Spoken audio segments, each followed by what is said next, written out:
So we'll start with our motivation.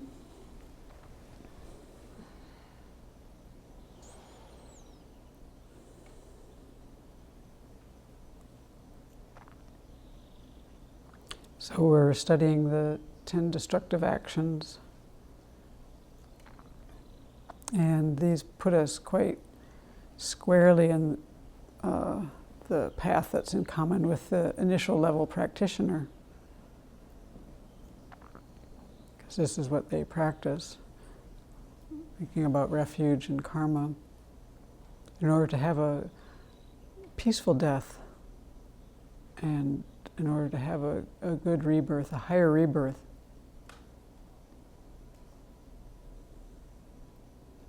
So our motivation is crucial, and that's what we're seeing from studying these topics.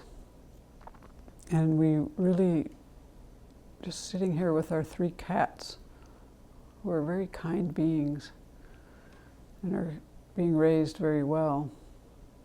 And we can look right into their eyes, and they're very kind. You can tell they have some good seeds in there, but they don't have the opportunity that we have. So we need to create the causes for having an upper rebirth so that we can continue on this path to full awakening.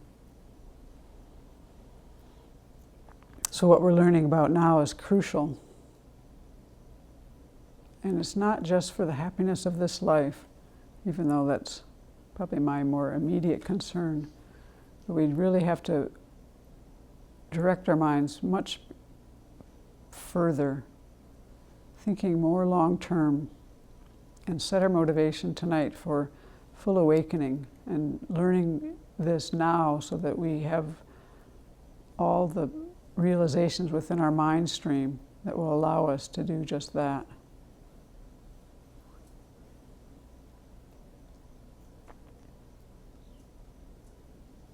So take a moment to make that firm in your mind.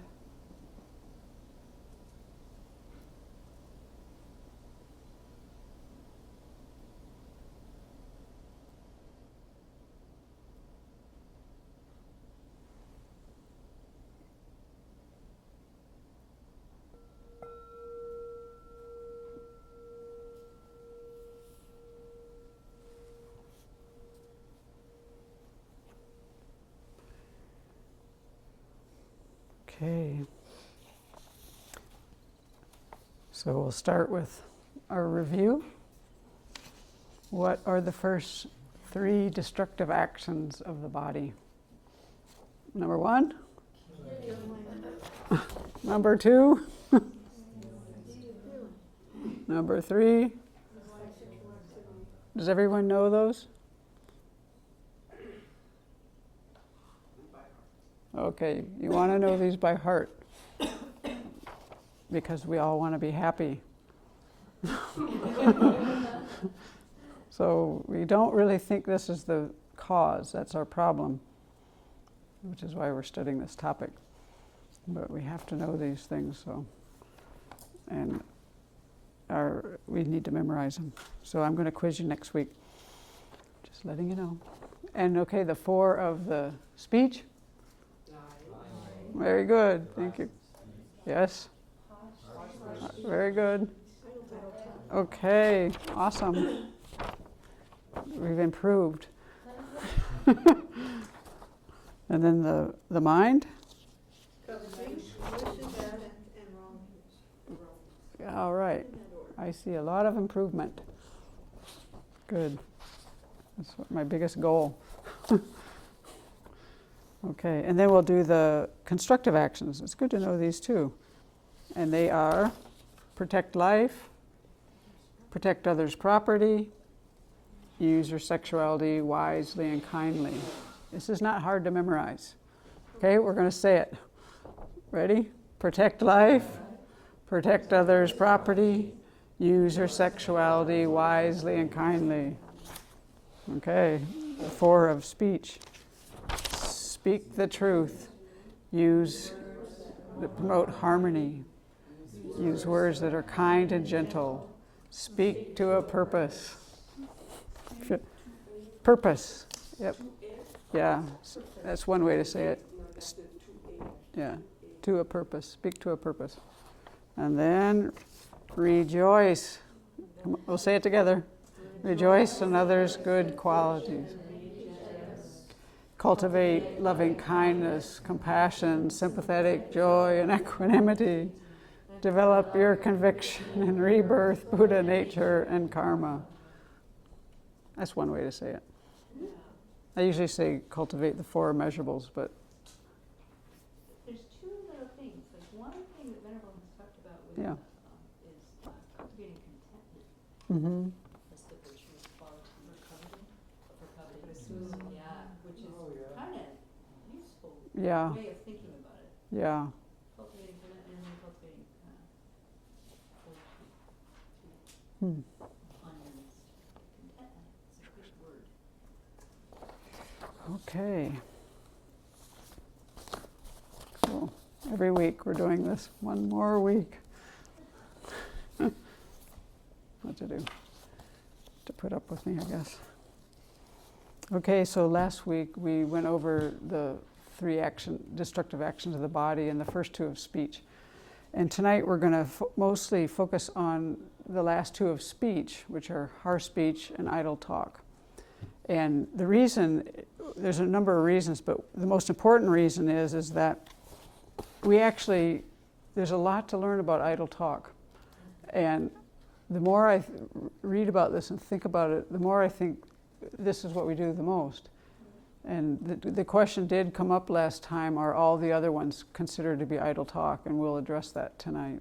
And so, so we'll start with harsh speech, and just to kind of, for people who weren't here the last couple of weeks, we're going over what are the factors that make these actions, these 10 destructive actions, a complete karma. And so there's different ways to describe this, but we're using this system that there's four main factors. So the first is the basis or the object. The second is the complete intention. And that has three parts, which are discrimination or recognition, the motivation to do the action, and the presence of an affliction. And then the third branch of a complete karma is the action itself, and the fourth branch is the completion of the action. So that's our little format that we're doing with every single one of these. So are you familiar with that, everybody? You're good? Okay. You'll get it as we go along. So we're on the third destructive action of speech, which is harsh speech. So here the basis, or the object, is harsh speech of any kind that hurts another's feelings. And if we say something to someone that hurts their feelings, but we weren't intending to hurt their feelings, that's not considered harsh speech. It might be that they're sensitive and touchy, but our intention is, we oftentimes say things to people and we have a good motivation and their feelings are hurt. That's not harsh speech. So that's the first thing to know. We are actually fully intending to hurt someone when we use harsh speech. And I'm not sure if we're always even so on top of ourselves. We might be on automatic a little bit. The intention is there and we might not be fully aware of it because we aren't always fully aware. But most of us find when we, hindsight's 20/20, when you sit down and reflect on things that, oh yeah, I had anger in the mind, I had this intention, this is what's really happening here. So this basis or object that we're talking about here has a wide spectrum. It could be screaming and yelling at somebody, and we might, when we're that upset, we kind of pull out the whole laundry list of things they've ever done to us, right? over our lifetime, and they do one. When you're that afflicted and you get to the point where you're screaming and yelling, the person doesn't have to do too much, and you just unpack everything, and boom, there it goes. So that's one thing in this grab bag of harsh speech. Or maybe we're sarcastic. That also can be harsh speech. Or teasing. This is one that when I first started learning about these, I really thought about a lot because I had a friend I used to tease. And it really was good for me to think about what my motivations were. They were kind of mixed, I think. I think I was doing it partially to help this person get out of herself, and then I think partly maybe I wasn't knowing how to deal with her. I don't know if it was usually harsh speech. I just don't think I was completely clear. And I decided when I learned about this that maybe there were better ways that could be more direct in terms of my interactions. So you have to really look at your motivations. So one example of a kind of sarcastic teasing that it actually can make people quite confused and they can feel kind of stupid then when you do this. This is kind of the effect on others, right? And one example of that is something that we do with kids, actually. I think we do in many ways, but one example is like getting kids quite frightened by saying something like the boogeyman's coming. This kind of thing that is done. That's not that unusual, and that is a form of harsh speech, and very confusing and in a sense almost cruel. So, and common. Everybody knows what I'm talking about, right? Never seen a boogeyman, but you know the story. So there's a lot of ways that we use harsh speech. We might be swearing, we might be insulting, putting people down. It's anything that makes another person feel lousy. And it comes out rather easily. Have you noticed? It just sometimes gets out before you can clamp down to the, So that's the object or the basis, the first branch of a complete action. You have to have that. And then there's the complete intention, and that had the three parts. So the first is the discrimination or the recognition. And this is the recognition is that there's another sentient being that we want to harm. So for example, to put this in contrast, sometimes we get abusive. Like I know I used to mow lawns a lot, and I used to sometimes get angry at like the rose bushes because they were in the way, and I was getting like caught up in them, and I would just kind of like bash things. Or sometimes when I had a hard time with lawnmowers, I guess, and when they wouldn't start, I'd get kind of like, I have to pull so hard on them, and then they won't start. I had that same kind of energy when it came to computers, except for with a computer, you couldn't just like wouldn't boot up and do its thing. You couldn't kind of like, you couldn't have that energy. So we might say something when we get that kind of frustrated. We might want to say something to the lawnmower, or we might want to say something because the weather's so bad and like scream at the rain, "Why are you raining?" Things like that. But those are not sentient beings. So for a complete karma of harsh speech, that branch isn't fulfilled. So, but you do, and you yourself have to recognize that you are trying to insult or lie or abuse or harm or tease someone, and it's directed towards the person you're intending to. And so again, this is like the one with killing, in the sense of if you say you're angry at somebody and somebody walks in the door and you think it's Joe, and you want to let Joe know, rah, rah, rah, rah, rah, but it turns out it wasn't Joe. That's not a complete branch, because it has to be the person you're intending to direct it towards. You see what I'm saying? So that's part of. So why are these important to get to this level of detail? Well, I think it's quite helpful for us to kind of find a way to look at our actions and really discern what's going on. I guess especially for me, it comes down to when I've broken a precept, I like to be quite clear with myself of what's going on. I think it can help us to know when we've done a complete action, because a complete action it can be something that throws a rebirth for you. That's one of the main importance of this.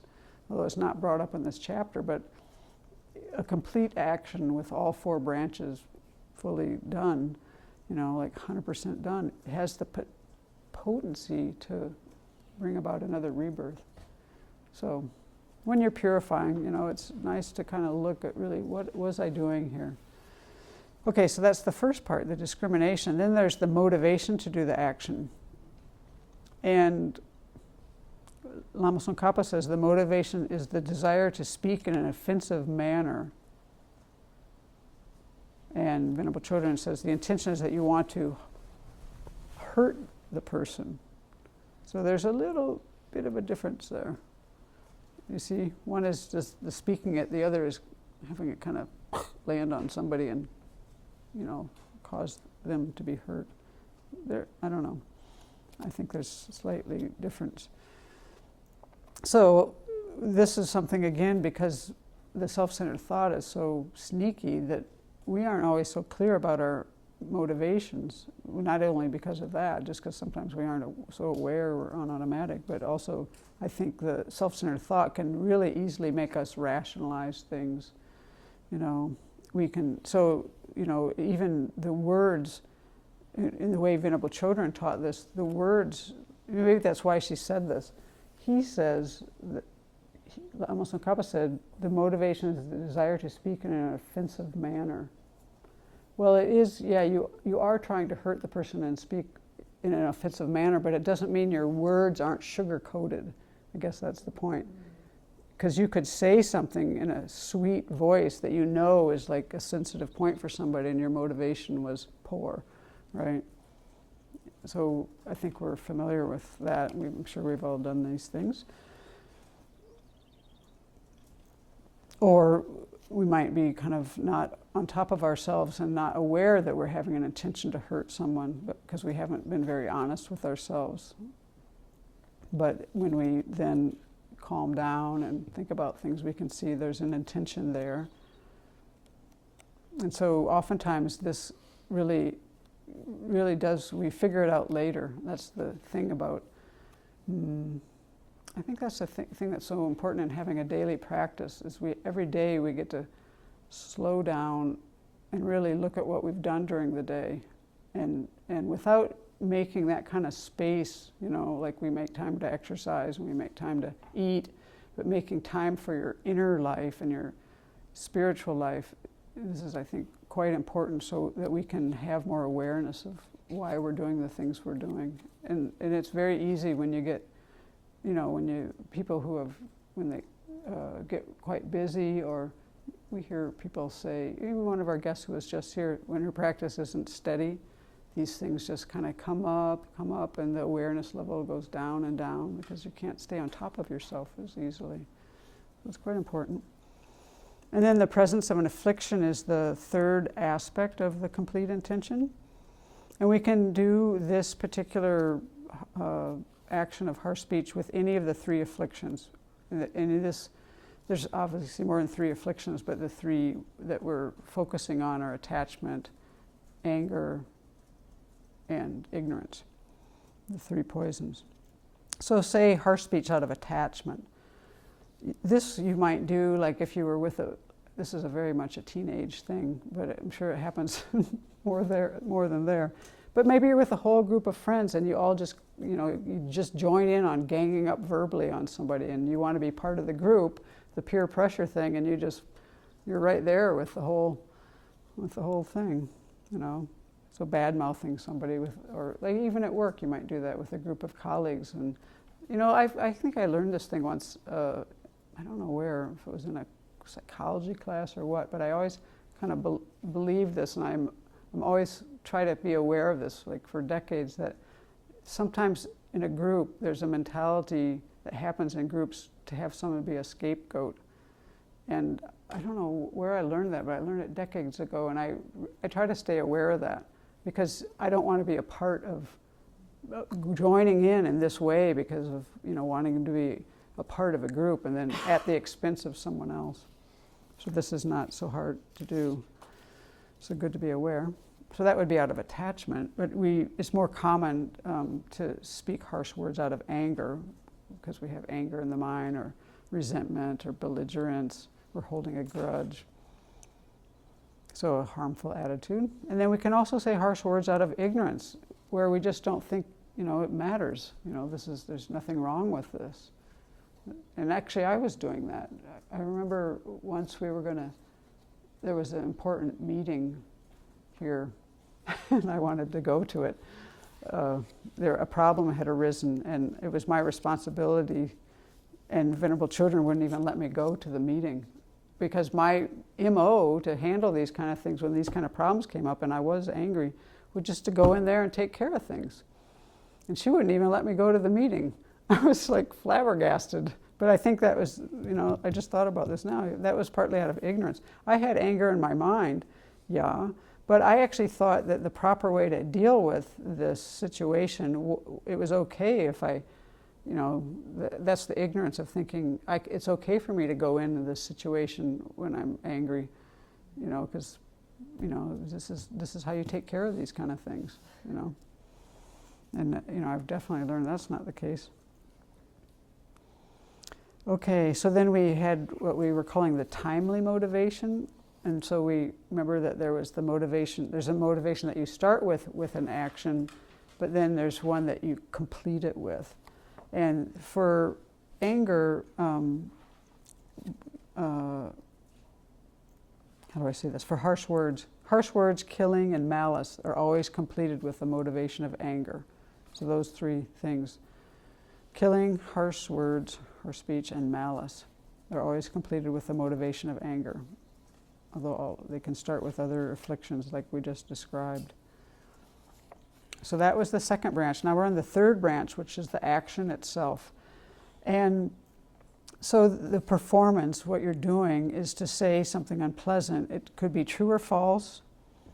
You might be saying something about, some kind of deficiency that another person has, and it may actually be true. But that doesn't matter.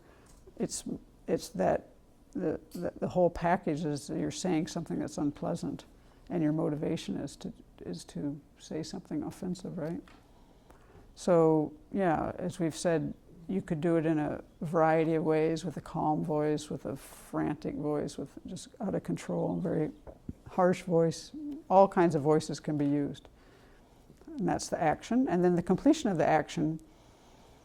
And this is one where I don't know that Lama Tsongkhapa said that, well, let me first read what Venerable Children said. She said, the completion of the action is that other people hear, and they understand, and their feelings are hurt. And the first two parts of that are for sure, but the part that their feelings are hurt, I'm not sure I'm not sure about that, because, it wasn't clear to me. So the fourth one is that the person actually has to experience your speech as something unpleasant. Is that what you're saying? Yeah, that's what it says, but not the way that, well, you decide. What Lama Tsongkhapa says, the end is speaking in an offensive manner to that person. That's actually from a Sangha, and Lama Tsongkhapa quoted that. And then he said the meaning of this is to be that the other person whom the offensive speak is spoken must understand it. See, to me, I might understand your words, but I might not feel hurt. I might feel compassion. Wow, it's so sad that you are saying these harsh words, right? So that's why I'm not sure about that. And what did Venerable say? Venerable said the completion of the action is that other people hear, they understand, and their feelings are hurt. And I think when I looked, when I looked up in both Geshe Sopa and Lama Tsongkhapa, it went more the way Lama Tsongkhapa said it, which is, first was this quote from, I think it's a Sangha, the end is speaking in an offensive manner to that person, and then he says the meaning of this to be that the person to whom the offensive speech is spoken must understand it for the action to be complete. When they understand it, then it's harsh and unpleasant. Yeah, they understand your words. They understand what you're saying. Yeah, but it doesn't say that they are hurt. That's it, yeah. Does that mean that they understand just what you said, or they understand that your intention was to hurt? I think it means that they just understand your words, because to me, the intention comes on the side of the person doing the action, right? Because we already had the situation where if your intention was wholesome and their feelings got hurt, it wasn't offensive speech, it wasn't harsh speech. So, that's... But for a complete action, if you're going to kill them, Mm-hmm. they don't die. Yeah, they have to die. It's not a complete action. Right. And the same thing with stealing. If somebody has stolen from you, Mm-hmm. and you actually, in your mind, give them the thing, Mm-hmm. that action's not complete for them. So it could be that they I have don't- to hurt. I don't know about that with stealing. stealing? Yeah, I'm not. I know what you're saying. I think it's helpful to do on our side, but I don't remember that was part of it at all. Yeah, And I thought that was part in of the it, branches. you could actually Well, I don't read think. their karma a little bit if you could. Yeah, it's a good point. Let me look, because I So have. it's just a question, I don't know for sure, but it make the yes, and they have to be hurt. Yeah, right. As a result, they really completed fully your. Yeah, let me look on the stealing one, because this is a. Yeah. Stealing might involve the timing of taking it in as they're stealing it rather than later. Not sure. Okay, stealing. So the completion of the stealing is the feeling, this belongs to me, this is mine. The ownership of the object doesn't say anything. Although I didn't read all the 3 sources on that one. I took that one from Venerable Children alone, I think. Unless I kind of had something where it didn't add up, or I just wanted to see what they said. I didn't read. So it sounds like the recipient of the non-virtue has to have the experience of what. Yeah, that's what's at question here. What has to happen on their side? So, yeah, that's what. So that's, Probably if the sleep on a bodhisattva, he may say prayers and Yeah, right. Yeah, yeah. Go ahead. So 2 questions online. The first is, if the person is not present, is it not harsh speech? Is that just divisive speech? Or is it not complete action? If the person's not present, it's not harsh speech. I mean, it's not a complete action, and it's also not divisive speech, because I don't think, because You're you. talking to somebody Well, about somebody. well, They're not there. I got the impression nobody was there, and you're just speaking. It will fall into the idle talk. All of these, for the first 3, there has to be someone there, but for the idle talk, doesn't matter if anyone's there or not. And that's the thing. One of the presentations is that all of these 4 are idle talk, and they break out those 3, the first 3, as separate entities, but they're all considered to be idle talk. That's one, there's 2 thoughts about that, but that's one thought. And that's how Lama Tsongkhapa holds it. And The other question, yeah. What about if it's in a language that you don't understand, even though the person had that powerful motivation? Yeah. It sounds like negative energy. Yeah, I think it would, Big issue. yeah, that's interesting. That's a really, I don't know to say. The person they understand as part of it, so I would think that it couldn't be a full one. We're talking about complete karmas here. Of course, there's incomplete karmas happening all the time with this, Yeah. The person said if you're bad mouth, they meant they were bad mouthing someone, what Venerable Yeshe said. To somebody. Yeah, to somebody. That's Oh, if you're bad mouthing somebody else, but not to their face, not to the person's face. Oh, The person's not present. well, With somebody else. I think that's well, the recognition is it goes down to the object on that one, and that one was the person you were intending to hurt. Let me go back. It's better to use the exact words on these, because safer. No, I'm getting all these papers mixed up, but that's okay. Okay, so let's go back and look at that. The object for the harsh speech.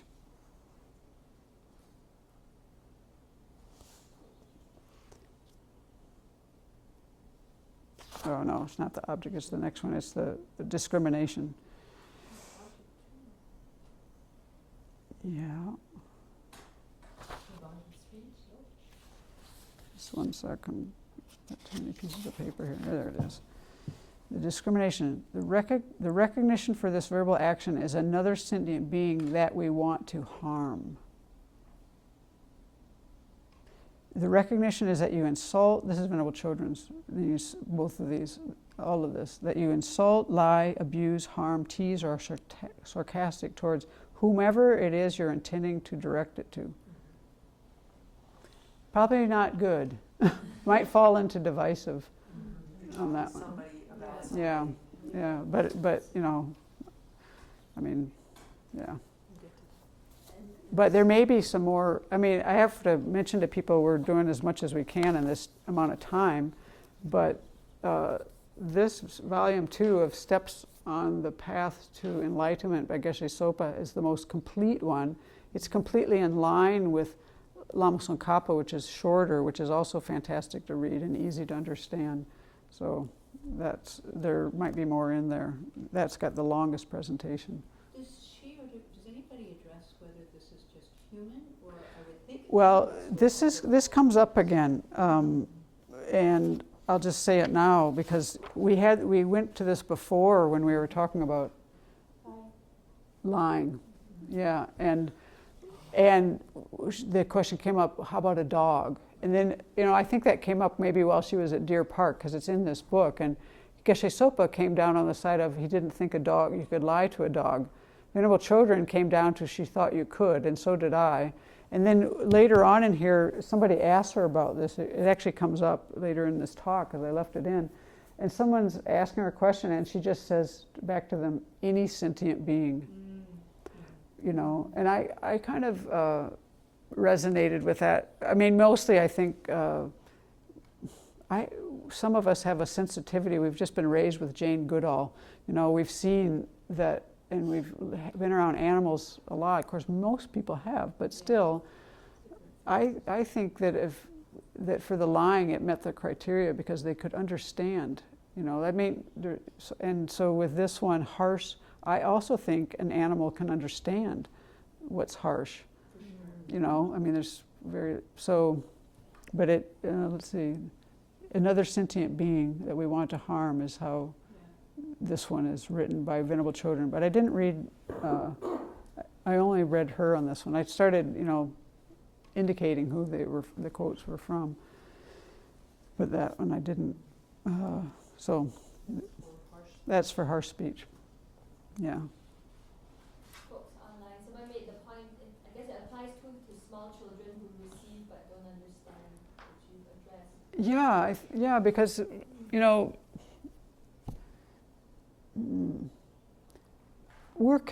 let's broaden it out and speak about communication, harsh communication. It would be another way to, you know, the nuance of this.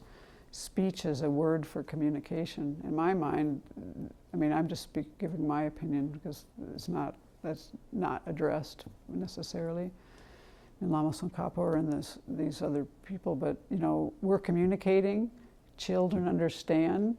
If we have the intention and it's harsh, it's not going to be good. It can't be virtuous.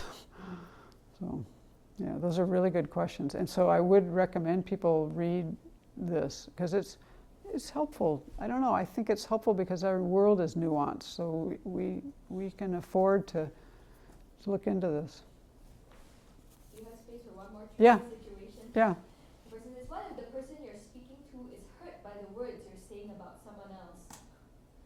It's still divisive because the object's not. Well, that would be maybe divisive, Yeah. but yeah, that one we didn't, you know, it seemed like in this one that it had to be the person you were intending to. That's what it seemed like. But again, I only took that from one source. And so, and then, you know, when you have transcripts and someone's teaching, it's a different thing than when they're writing a book. And then everything gets much more precise. Okay, so how far do we get there? Any of the afflictions? Okay, and the completion of the action, we did that. Oh yeah, and then there was the next thing. Someone asked, does this include animals? And she says, any sentient being, telling your dog off. You can look at some of the animals. They certainly pick up the tone. And so, yeah. And then we also have been reviewing each of these, the experiential result, not the one that creates the habit, but the concordant experiential result. And this is the kind of things that we experience So if you find yourself experiencing getting criticized, abused, put down, things like that, getting insulted, that's because in the past you've used harsh speech. And then the environmental result is being in barren and dry places that are inhabited by uncooperative people with thorns and sharp stones. Kind of like what your speech is doing, cutting into people, abrasive, right? So it's easy to, they always make a lot of sense, these results. Okay, and then the fourth one of the speech is idle talk. And this is yakety yak, meaningless words, purposeless words. And so this is, Venerable Chodron had a lot to say about this, and so did the other teachers. She considers this to be one of the biggest hindrances in our spiritual practice. Why? Because we waste time. You can just see how this happens. Oh, I'm going to sit down and meditate, but I got to go make this phone call first, right? Then an hour or two later, you're done with the call. Oh, too late, got to go to bed. Too tired. So, and what did you do during that hour or two? Was it all purposeful and meaningful? I don't know. I would have a hard time having a conversation that went that long, I think. Yeah, I know I would veer one way or somewhere. And then, so obviously, when I thought it was kind of funny what she said, this is why we have our retreats in silence, so we get to the meditation session instead of sitting around drinking tea. And the other thing is, not only does it get you to the session, but then your mind isn't filled with the conversations you had in between the sessions, because the post-meditation time is so crucial to what happens in your sessions. So if you're not on top of this and you're not in a silent retreat and you're going into your meditation sessions, then your mind just comes up with all the conversations of, well, what should I say back to them? Or then you're in the situation, oh, I wish I hadn't said that. It's just really, it's very distracting. And then you can't really do what you're intending to do when you're on the cushion. So once again, wasting time. Although, of course, we have to work with this, and it's not a waste of time in my mind when we use the time. Okay, say maybe we can't do what we planned on doing in a meditation session, but once you recognize that your mind is too riled, then we just have to switch. Okay, I need to work with this and use the Dharma. That's part of our practice. So for idle talk or idle speech, the basis, Venerable Chodron says, this is something that has no great consequence in the matter of affairs, but we're treating it as if it's something important and meaningful. And so this is a little different from the other ones, because she makes it seem like the person thinks it's meaningful, and important. And whereas the others just say it's purposeless, meaningless speech. Or that's what Geshe Sopa says, or Lama Tsongkhapa says, the basis of senseless speech is speech about a topic that is not meaningful. So this is why this is such a long teaching, because we have to educate ourselves on all the ways that we go off. Okay, so we'll get to that. Okay, the complete intention is the first part is the recognition or the discrimination. And I'm just going to do Lama Tsongkhapa and Geshe Sopa's, because I think there was an error in Venerable Chodron's, and I think we don't have the audio, so I couldn't check. But Lama Tsongkhapa said, although a Sangha says nothing more than a perception of that as that, here senseless speech means that you yourself perceive the topic about which you wish to speak and then speak. It does not have to involve someone else who understands it. So here it's you perceive the topic about which you wish to speak and then speak. It doesn't have anything in about is it meaningful, or that's what I think we need to learn. So where Geshe Sopa says the discrimination needs to be accurate with regard to what you were talking about, but it's not necessary to have in mind a specific person you were talking to. So this is the only one of the four non-virtues of speech that doesn't require the person you're addressing to understand you. Even if no one hears you and you're talking to yourself, uttering senseless words, that constitutes this karma. All you need is a correct perception of what you want to say. So that's quite a different flavor than Venerable Chodron's one on the basis. And actually maybe that's why I didn't read her discrimination, but maybe I should, because what she says is, and you know, I'm not sure, the things that she's saying have been so spot on, and they were taught way before these two books came out, so they must have been from oral teachings that she had or something. We could ask her, they were decades ago. But she had said for the discrimination, the recognition is thinking that what you say is important and meaningful. You know, you're actually recognizing that, where the others are not saying that at all. They're, you know, and so that's why I think it's good if we, you know, okay, that's what it is, but let's go on and learn what we can learn about this topic. The motivation is, the intention is that you want to talk.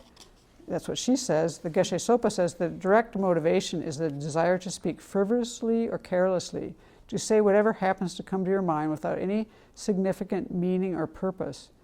And Lama Tsongkhapa says the motivation is the desire to make arbitrary, unconnected remarks. So I think it's quite clear from those two that the person, but you know, maybe they're ignorant. They don't even know. You know, I think that's why this topic is so important. And then the presence of an affliction could be out of attachment, or like we just want to hang out, relax, waste time. Or we might want to make ourselves seem really important and we're great because we're entertaining other people. Or we want to be entertained, so we sit and listen for yakety-yak people all the time. Yeah. Okay. I want to come back to if I don't talk in my mind, this is a full karma? If you speak it. Out. But if I just think it? It's not speech. Not saying it's... But still create bad karma. It's probably good to not spend your time there. The question was, what if you're just thinking it and not speaking it? But these are all ones of speech. So they're... Okay, and then so... this came up, I think Stephen made a remark one day, and let me go forward a little bit and then we'll get to that. Okay, so that was idle speech out of attachment, right? We're trying to be the center of attention, we want to entertain people, or we want to be entertained, or things like that. Or we could do idle speech out of anger. So this would be a situation where you just keep talking and talking and talking, so you're preventing somebody else from doing something that they need to do because you're angry at them, you know? You're delaying somebody or taking up their time in a way intentionally, you know. Those things happen. You might be mad at somebody and you don't want them to get something, so you just delay them. Or we could do this out of ignorance. We could think there's nothing wrong, so let's just do it. I think that's where a lot of it comes from. But this is the thing, I remember Stephen said something once that made me think about this. I like understanding that not all casual talk is idle talk. And so we might have a very good motivation for speaking casually to people. I mean, and so like say you're going to visit somebody who's sick, like in a hospital or something. You know, I mean, you just need to talk casually, right? You want to be there, you want to help, be supportive of them. Maybe they're not feeling so, you know, maybe they're kind of bummed out and you want to lift their spirits. And so you just have light, you know, chit-chat even. So you're not going to talk, you know, heavy philosophical discussions in that situation, but you're trying to connect with the other person. You're trying to help them to deal with their situation that they're in, maybe lighten their spirits. Or maybe, not a hospital, but maybe just somebody's, you know, having a really hard day and you have a kind motivation. So you tell them, you know, you start cracking jokes. And that's what the thing with my friend. This friend of mine has, what's it called? It happens to people when they get these injections a lot of time. Autism. Yeah, this friend of mine has autism. And sometimes her mind gets stuck in kind of like a groove. And it seems like it brings her a lot of misery. So I had this way of dealing with that, of kind of like a kind of joking sarcasm about what she was talking about, directed towards her. And I really had to look at that, you know. I think part of it was to trying to help her. I think it kind of helped, but I don't know. I just really had to rethink that a lot, you know. I think more direct ways. It was hard, though, because when I had direct conversations with her, we never got to solutions. And this actually sometimes worked better, to just make light of these things and move on. It was kind of like how I do better with 2-year-olds, is distract them from where their mind is. Or actually, when I had patients who had bipolar, and sometimes if they were in this really more frenetic phase, I don't know the language for it, but I would see them because they'd do things like, this happened a number of times, they'd be in a manic phase and they would move all their furniture in their house, and then they'd get completely injured and have to come into physical therapy, or they do weight training and they just go crazy because they were in a manic mood, and they have to teach them like how to deal with that. And sometimes there was one person in particular that sometimes the conversations would get just way out there, and I just realized, I need to just distract this person back to, where we're trying to go here. And so, yeah. So I don't know. So when idle talk out of ignorance? When you think out of what you're ignorance saying is useful? When you just think there's nothing wrong with idle talk. It's okay just to sit around and bullshit all day. Yeah. So if you're doing casual talk for a purpose, like to cheer someone up or just to make a connection or hi to someone who's just, around or something, I think that needs to be moderate. Yeah, it doesn't mean it's all day, right. Yeah. You have to look at what's happening with your motivation and what the other person is needing. It has to be to the situation. Yeah, that's for sure. Skillful. And so it's the same thing with, like, sometimes, with neighbors or people and colleagues and this and that, you want to have a connection with them, so you talk about, I don't know, in some of my jobs, I worked rurally once, I just talked about the weather, I talked about sports. I couldn't talk about so many topics in that job with people that I just had to kind of pick the few that I didn't want to talk about hunting, So, yeah, but I wanted to make a connection and, be friendly with people. But I just definitely didn't want to talk politics, religion, anything like that. Yeah, so I think it's the main thing is our motivation there. We're having concern, we're trying to have an honest relationship with another person, but it's the skillful thing to do there. It's not for our own ego, it's not for our own amusement. And then the action itself is to speak these meaningless words, is what Geshe Sopa says, and Venerable Chodron says, speaking the words. And then the culmination is when the speech is finished. So once you say the words, that's enough. There's no need for someone to hear you or understand you. The karma is complete. So it's definitely spoken. And then we'll talk a little bit now about these Lama Tsongkhapa talks about 7 kinds of idle talk or senseless speech, but they're a little more brought out. Geshe Sopa always has a little more to say about them. So these are these 7 that both of them cover. So these are senseless types of speech, like quarreling, talking about people's faults, arguing, instigating fights. That's the first one. The second one is to recite or transmit prayers, mantras, or rituals from non-Buddhist or Brahmanical texts. So what he says is it doesn't have much of a virtuous purpose. And also he includes in this category, and Geshe Sopa has a lot to say about what we're reading. He includes reading books that only produce stronger afflictions. The more you read, the more desire grows within you, or you become angry or jealous. No virtuous purpose. If you're trying to keep your 3 doors pure, then you want to pay attention to what you're reading. Be careful with what you read. So he considers them senseless. Things that increase your afflictions are senseless. So that's the second one. Although it starts off as a speech thing, he really brings in the reading thing. Well, that's important, because then you're probably going to talk about those things later anyway. So, okay, and the third is for those who are poor and helpless to bewail their fate with mourning, wailing, or complaining about their circumstances. It's senseless because it has no benefit, and it only stimulates inner emotional turmoil.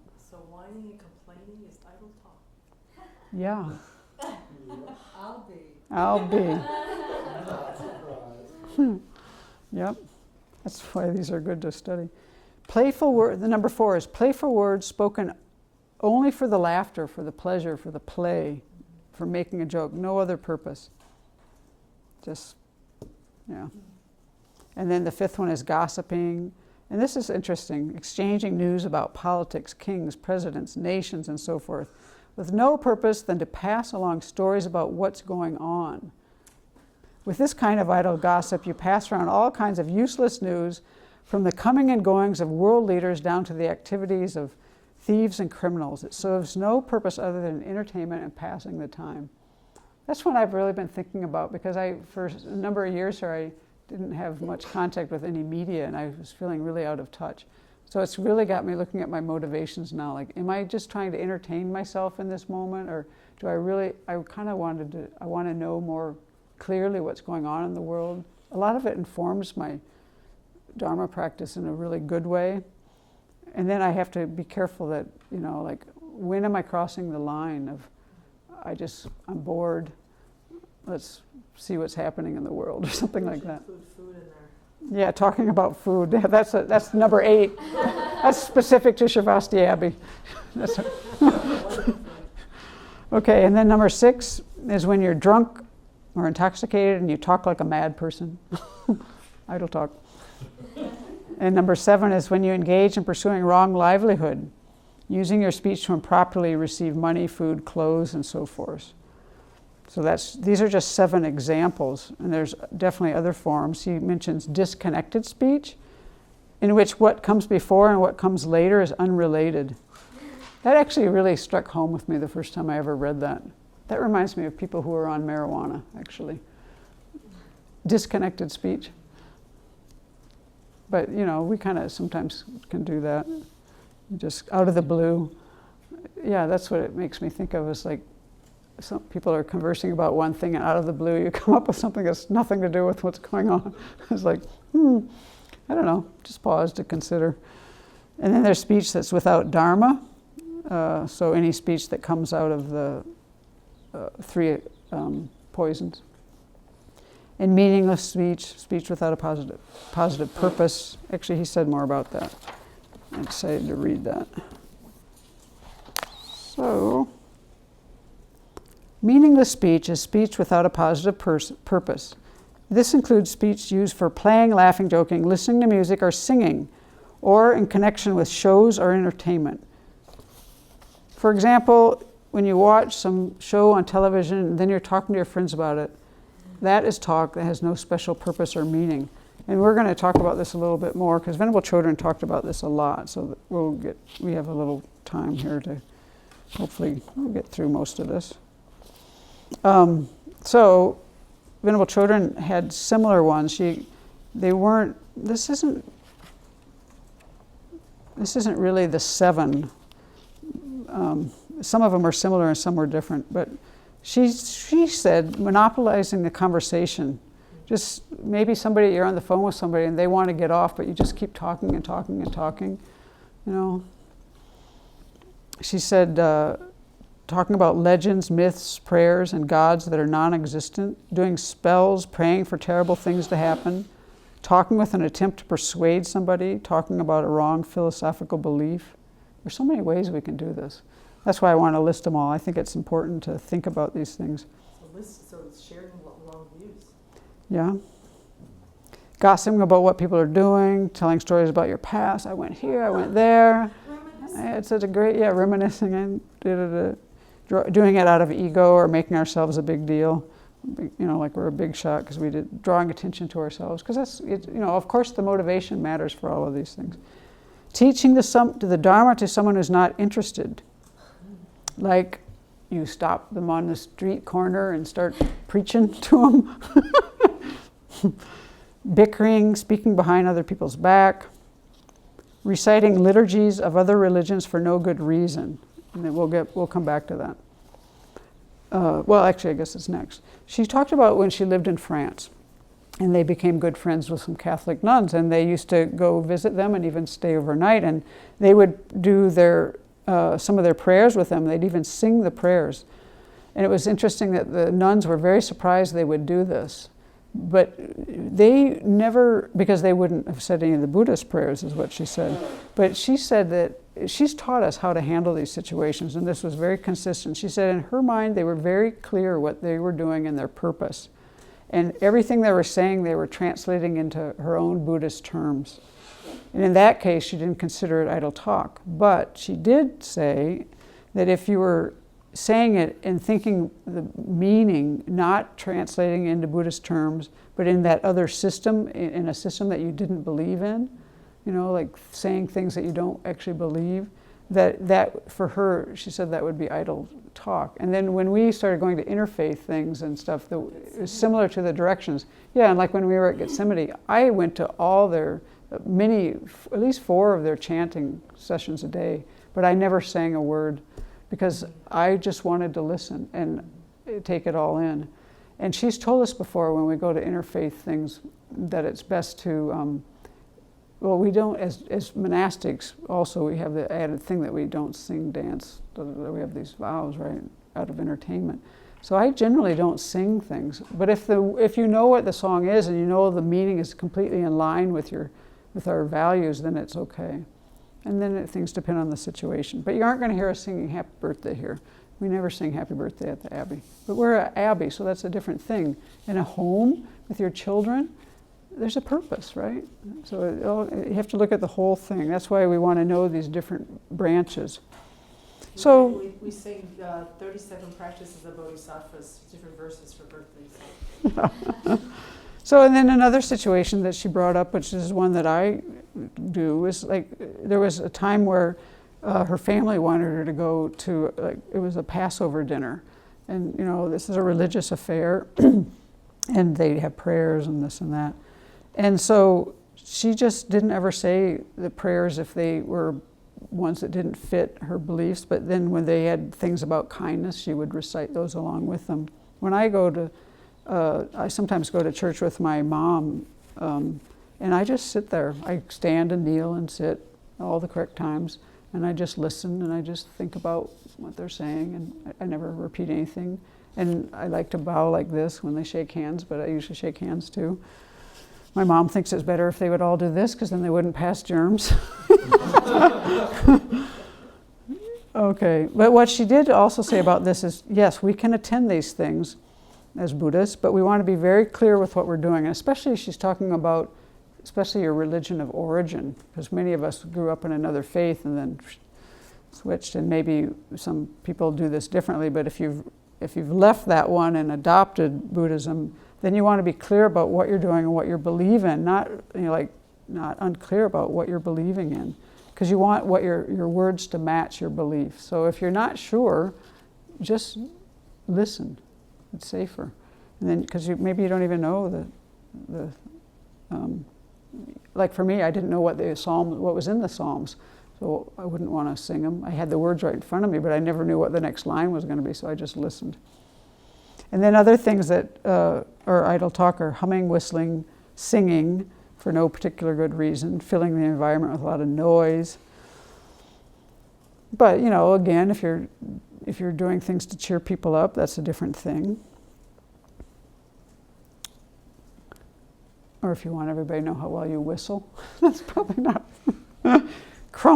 Complaining and grumbling, what you were saying. Why does this happen to me? Why don't we do that?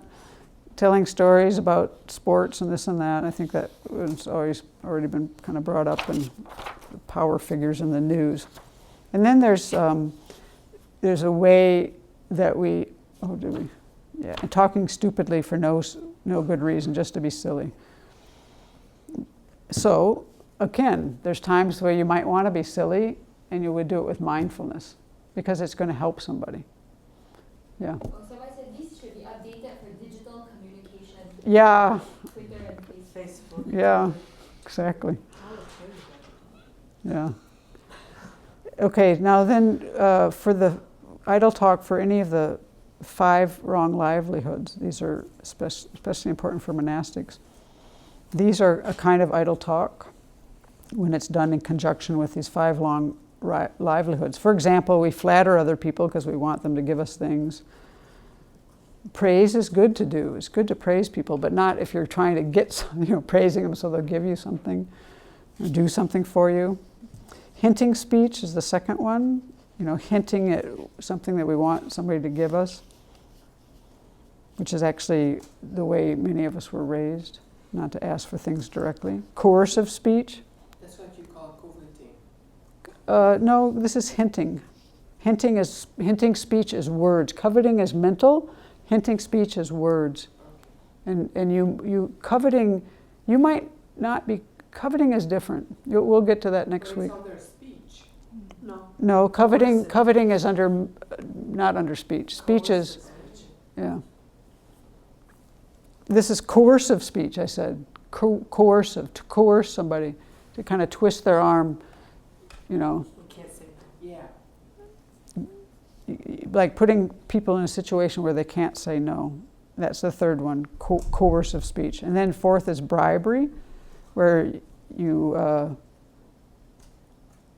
say something nice to somebody so they have to give you something, or so they'll do something for you. And then hypocritical speech.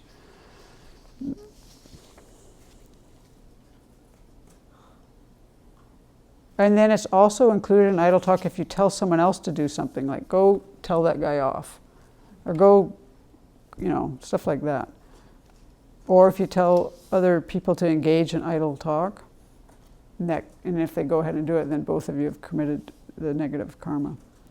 And then the completion of the action is expressing the words out loud.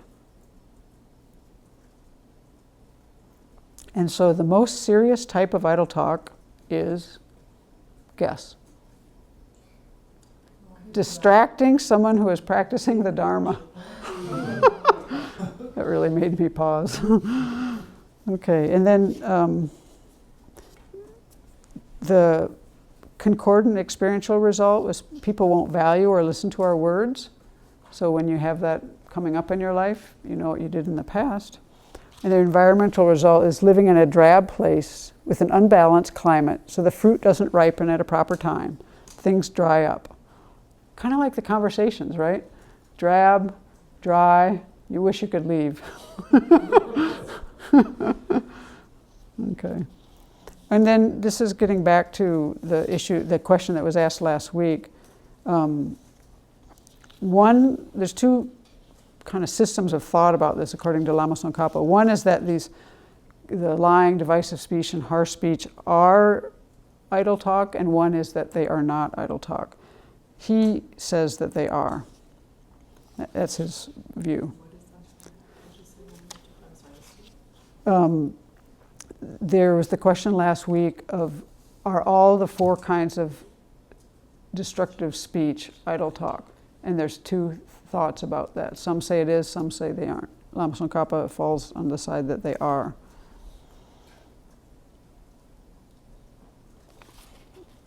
Okay, we're almost done. Let's see what's most important here. Okay, I think these things are important because the topic is so important, so we're going over just a little bit, but I will fly through this.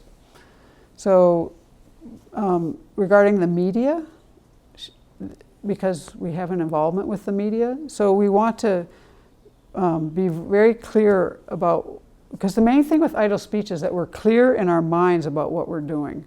So you can watch TV, you can be reading the media or things like this, where your mind is in affliction or where you're actually able to use it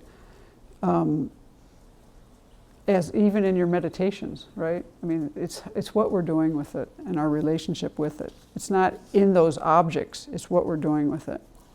But you can see that it's quite disadvantage, the disadvantages of being involved with a lot of things that raise your afflictions, whether it's the news or whatever it is.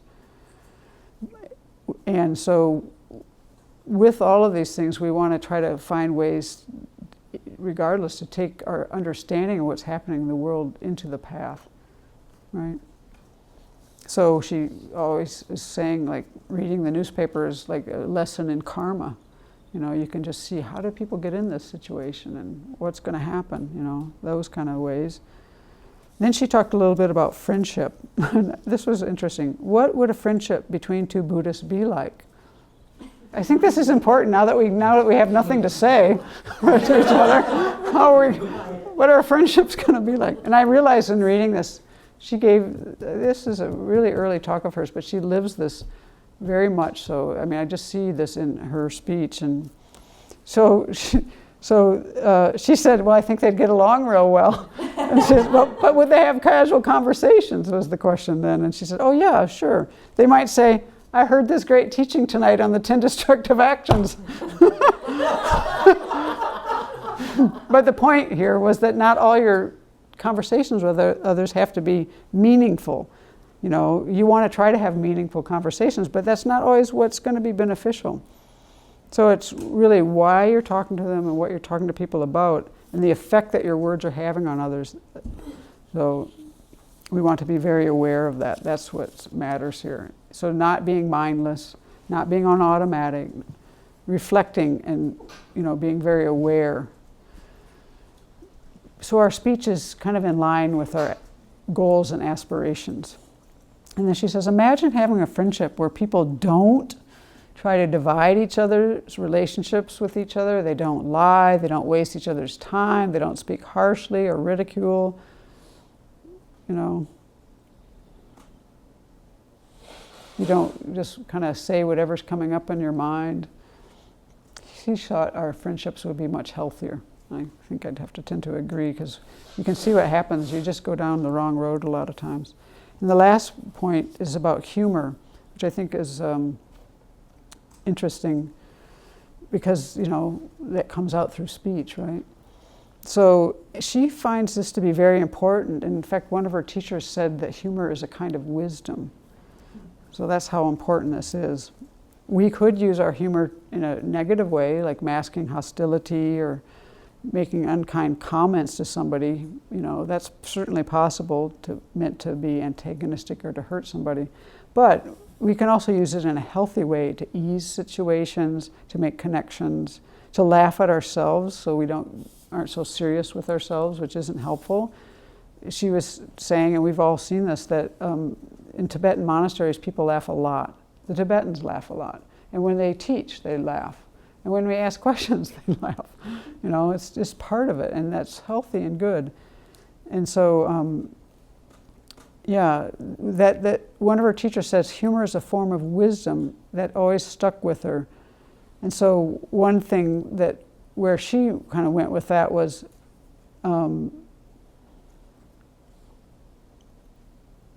kind of like, instead of making things so serious inside of yourself, I think is what it was. You know, learn to be able to laugh at yourself. You need to be able to do that in your Dharma practice. And also, you want to laugh, not in a way that you're trying to embarrass yourself or anything, but you're just trying to let go of things in a way. It helps you to let go. You're not trying to lie or cover anything up. You're being kind of transparent with yourself and letting yourself just laugh at it, because that's it. And this is also helpful to prevent lung, where you get too tight, too tense, and you're pushing too hard. That kind of tension, we have to pull ourselves out of that. It interferes with our practice. We can't let our minds get that narrow, and humor helps with that. Okay. Yeah. I have two questions actually. One was about the recognition. So For idle talk or for her idle speech? talk. Mm-hmm. And it seems like with that recognition, you don't have to really recognize that it's idle talk, just that. That was the thing that wasn't clear. From Lama Tsongkhapa and Geshe Sopa, it was clear that the people. It seemed clear that the people knew, but then when you read the whole thing, it's not so clear because people have ignorance about this. And look at all the topics. Did we know? So I think there's something to what Venerable Chodron says. I think it's kind of a blend. I'm just giving you my opinion now. Yeah, my opinion on that would be that, you know, we have ignorance going on a lot of times, and so we're not clear, So if you go back to it's a matter of being quite clear, well, and we're not clear, then it falls into idle talk. The other question was, what about talking about the Dharma at inappropriate times or Incessantly. What's your question about that? Is that idle talk? What do you think? It seems like it. Yeah, I Or think like if I was talking during quiet time about the Dharma. incessantly. What is the motivation? I think you have to, this is what you want to sit on the cushion with and go through all of these branches and see what's happening. You can't say yes or no until you look at the whole thing, and most of it comes back to the motivation. And it might start one way and move another way, And the effect on the other people is important, I found sometimes that I had, it was unclear at first, but it came like the motivation is I was preaching, or I was wanting them to change. Right. And I was just, or even proving that I'm good. Yeah. But I'm not aware totally Right. that I'm doing that. Right. But I know a lot. Yeah, that's why this is a very important topic. I mean, we're probably doing this more, obviously we're doing this more than we know, and that's why we need to understand these 4 branches and then what the great masters have to say about this, including, I think what Venerable Chodron wrote was the lengthiest and very relevant to our lives. I mean, all of it is, but some of it, like when I read the list from Lama Tsongkhapa, well, Brahmanical texts. I mean, when's the last time you were reciting a Brahmanical text? But when you translate it to the liturgies of something else, I mean, you have to kind of translate things to our times. Yes? Folks online were just talking about the value of coming to the Abbey for a retreat. There's a retreat that helps you see what your impulse is for speaking. Yeah. It takes years to learn about these impulses of speaking and to modify them. So, okay. Thanks, everybody. Sorry we went over, but that's an important topic.